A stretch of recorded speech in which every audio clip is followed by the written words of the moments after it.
मंदिर के सामने बहुत से गरीब लोग रहा करते थे, जो मेहनत मजदूरी करके अपना गुजारा करते।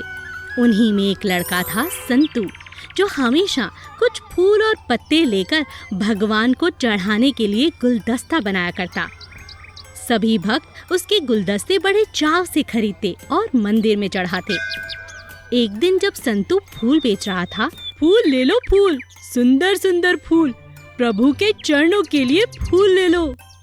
तभी वहां से एक सेठ गुजरा। अरे वाह, कितना सुंदर गुलदस्ता है, ये सब मुझे दे दो बेटा। सेठ ने सभी गुलदस्ते ले लिए और मंदिर में चढ़ा दिए। पुजारी ने सभी गुलदस्ते मंदिर में मूर्ति के आसपास लगा दिए। सभी लोग देखकर हैरान थे कि मंदिर कितना खूबसूरत लग रहा है। सेठ ने संतू से जाते हुए कहा, मैं तुम्हें रोज इतने ही पैसे दिया करूंगा, क्या तुम इन पैसों में रोज मंदिर के भीतर जाकर मंदिर की सजावट करोगे? जी हाँ, जरूर करूंगा। अब हर रोज संतू मंदिर को सेठ जी के आने से पहले बहुत अच्छे से सजा देता। सेठ उसे खूब पैसे देता। एक दिन सेठ ने संतू को कुछ ज्यादा पैसे दिए। सेठ जी, आज ज्यादा पैसे क्यों?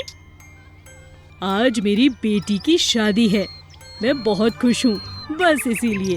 तुम रख लो, और हाँ, शादी में जरूर आना। संतू बड़ा सा गुलदस्ता लेकर शादी में पहुंचा।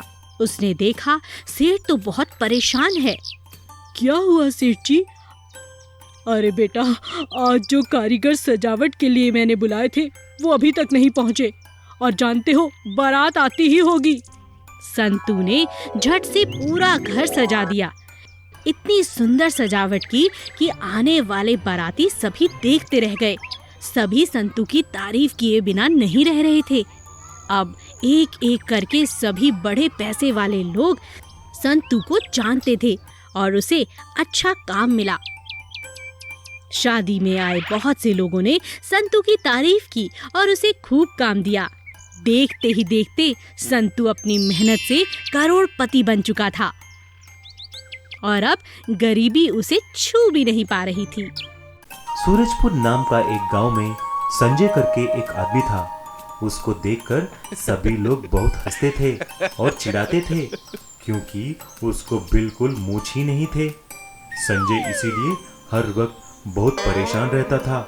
एक दिन वह अपने दादाजी के घर आए, तभी उसके दादाजी ने पूछे, अरे बिटुआ, क्या बात है, तुम बहुत परेशान दिख रहे हो? दादाजी, सब लोग मेरा मजाक उड़ा रहे हैं, क्योंकि मेरा मूंछ ही नहीं है। आप ही मुझे कुछ आइडिया दे सकते हैं? अरे संजय बेटा, तुम एक काम करो, जाकर उस अलमारी में से एक तेल का डब्बा लेकर आना। ये एक जादुई तेल है, तुम इस तेल से रोज तुम्हारे मूंछों पे लगाना, फिर देखना कमाल। कुछ दिन संजय ने जैसा ही अपने दादाजी बोले वैसा ही किया। एक दिन वह जब अपने नींद से उठा, तभी वह आईने में अपना चेहरा देखकर चौंक जाता है। उसके मूंछ बहुत बड़े हो चुके थे और बहुत मजबूत भी थे।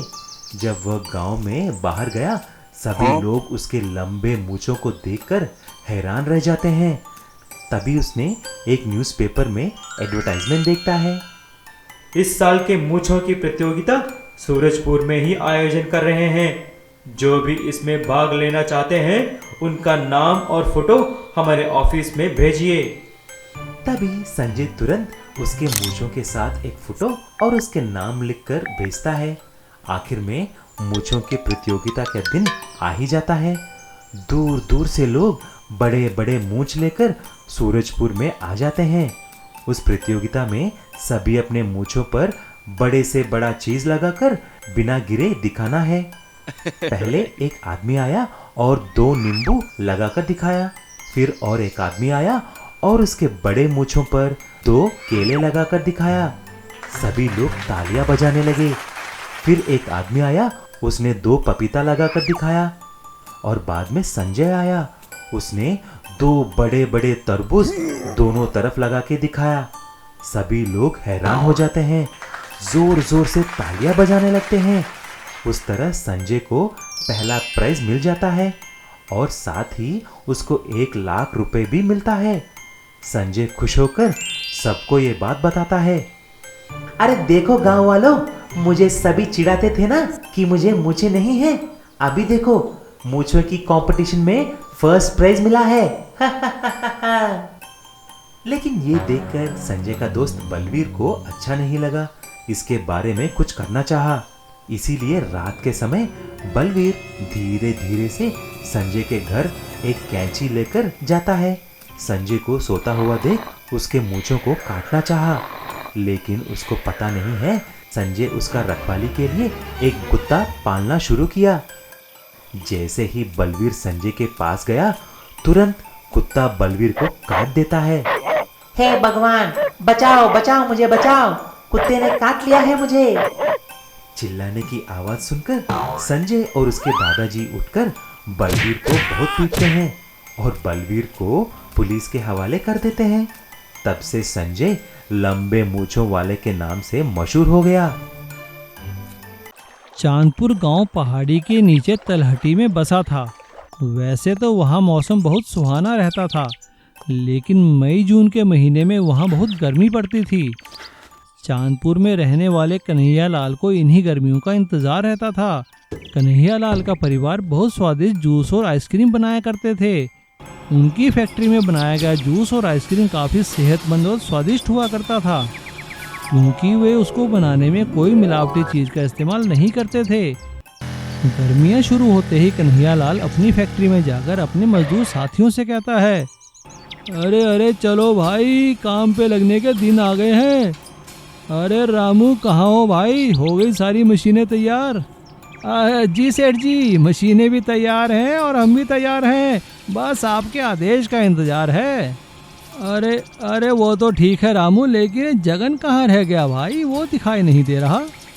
जगन कई सालों से कन्हैया लाल की फैक्ट्री में काम किया करता था। उसका काम आइसक्रीम और जूस को लेकर शहर और गांव की दुकानों में सप्लाई करने का था। कन्हैया लाल जी जगन पर बहुत विश्वास किया करते थे, लेकिन उन्हें यह नहीं पता था कि वो अपने दोस्त मगन के साथ मिलकर उनके खिलाफ साजिश रच रहा था। अरे जगन, समझ में आ गया ना मेरी बात, क्या करना है? बस यही 2 महीने हैं, खूब माल बनाएंगे हम। अरे मगन, वो तो ठीक है, लेकिन हम ये काम करेंगे कैसे भाई? तो चल मेरे साथ, मैं तुझे कुछ दिखाता हूँ। मगन जगन को लेकर गांव से दूर एक खेत में लेकर जाता है।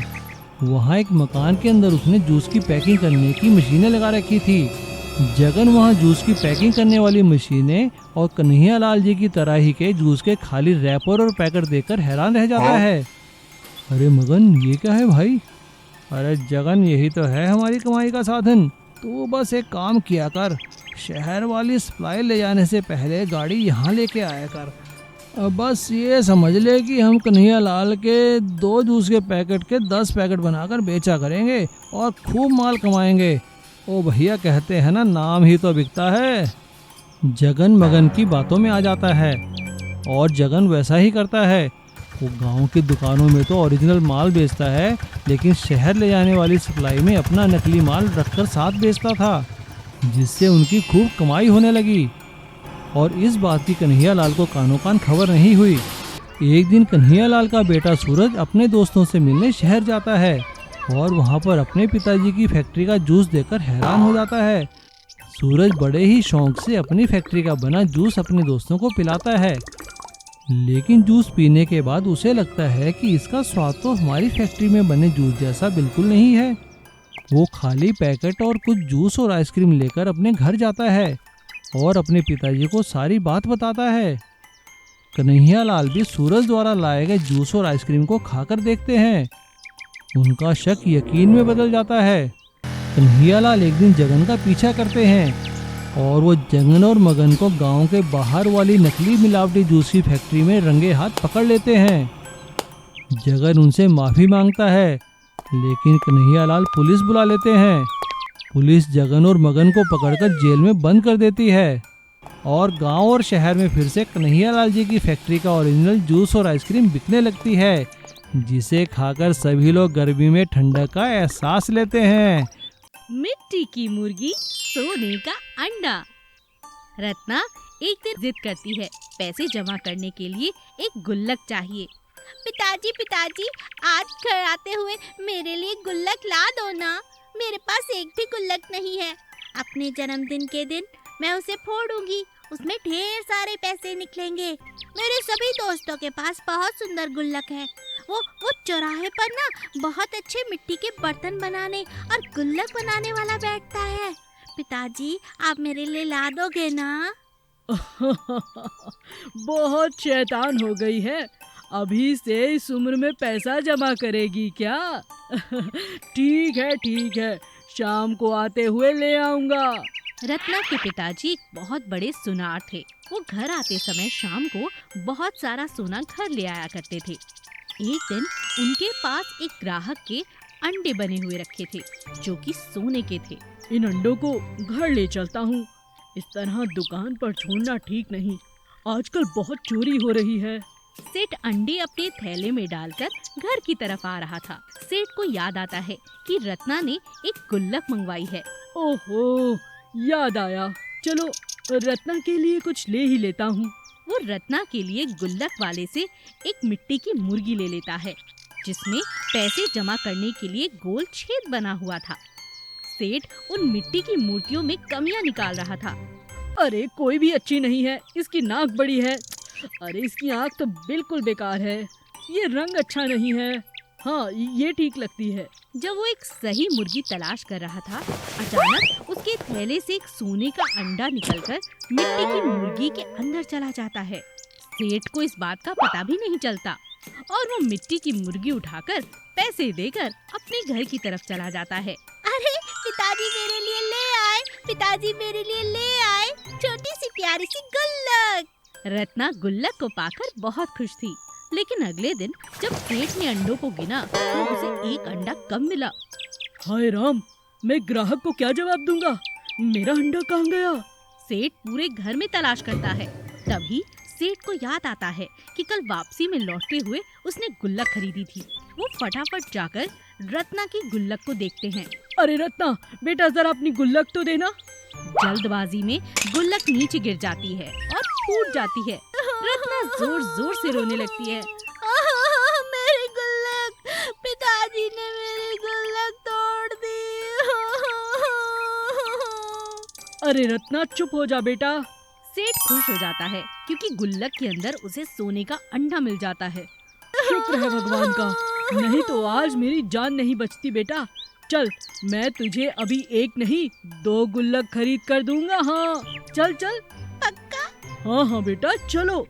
रत्ना अपने पिता के साथ गुल्लक की दुकान पर जाती है और 2 मिट्टी की फिर से गुल्लक ले आती है और अपने पिता से कहती है, क्या ये वाली गुल्लक भी सोने का अंडा देगी पिताजी?